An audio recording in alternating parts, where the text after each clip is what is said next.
There is a more serious question that we should answer, and that is the power of private associations when they collude with government. The board defendants have medical certification monopolies over their respective specialties. These certifications are primarily based on multiple choice medical examinations. Board certifications constitute a de facto essential credential for physicians to practice and participate in most hospitals and insurance networks, meaning that while physicians are not required to have board certification to practice, state medical boards control licensure. Lacking such certification significantly hamstrings their ability to do so. Stripping a physician of his certification is tantamount to revoking his license to practice medicine, given how few hospitals and networks permit uncertified yet licensed physicians to join. AAPS says that this monopoly status affords the board defendants an ability to exercise great power over physician speech. Here I find myself with an interesting conundrum. On the one hand, I see the importance of accrediting organizations. After all, who is better to determine the qualifications for a doctor? The government or other doctors? Now, while state medical boards may issue licenses, most hospitals and insurance networks require their physicians to have these certifications. However, when these organizations become politicized, they do great harm to the medical profession. What could be worse than a politicized certification board? A certification board colluding with government actors. AAPS alleges that the board defendants colluded with the Biden administration, imposing such censorship to promote the administration's political preference in exchange for government endorsements of their certifications. The letters sent by the board defendants were, according to AAPS, sent nearly simultaneously and with similar terminology as part of a broader campaign by the Biden administration to advance its particular partisan agenda concerning COVID-19 and abortion. AAPS contends that this collusion, resulting in attendant censorship and chilling of speech, infringed on its First Amendment protections and interfered with its ability to participate in the marketplace. AAPS claims that these board defendants were working with the Biden administration to advance the government's political agenda. This is very interesting. But before digging deeper, let's see some of the evidence AAPS brought to the case. Around the same time that the board defendants sent their letters, the department created the now defunct DGB.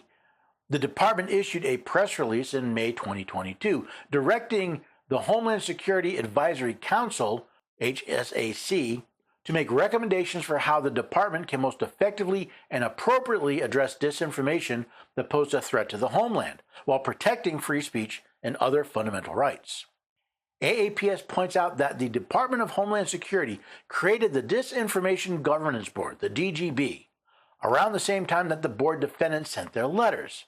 Since the DGB was closed only a few months later, the district court claimed that the complaint against the DOJ was moot. But was the complaint against the DOJ or the DGB? And what would a First Amendment case be without a misrepresentation of what the amendment actually says?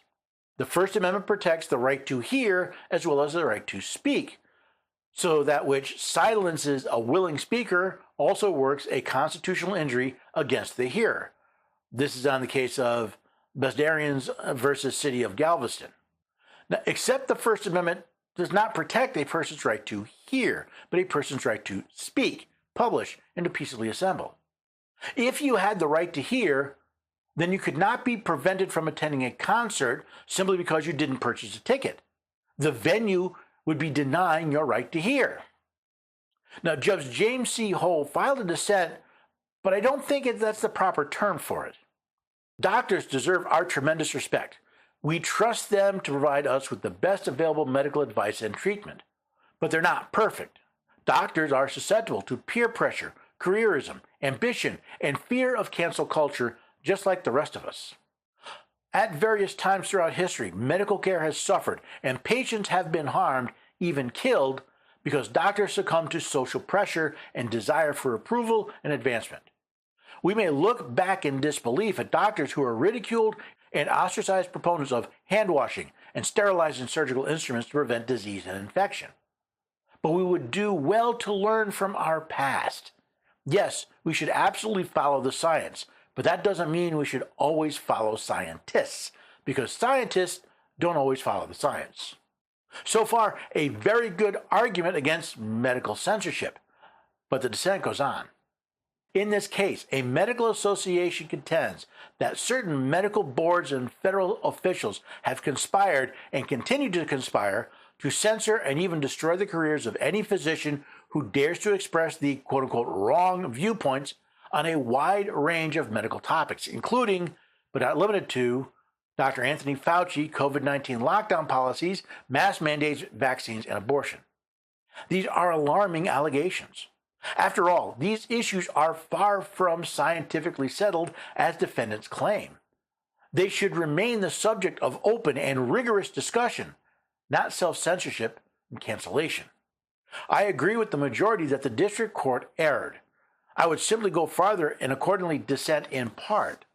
I would remand this case for further proceeding on all of the association's claims, including those against the government officials sued here, which the majority dismisses as moot. So this dissent sounds more like a concurrence, since the judge actually agrees with the majority opinion, with the exception that he would remand the case on all of AAPS's claims, not just some.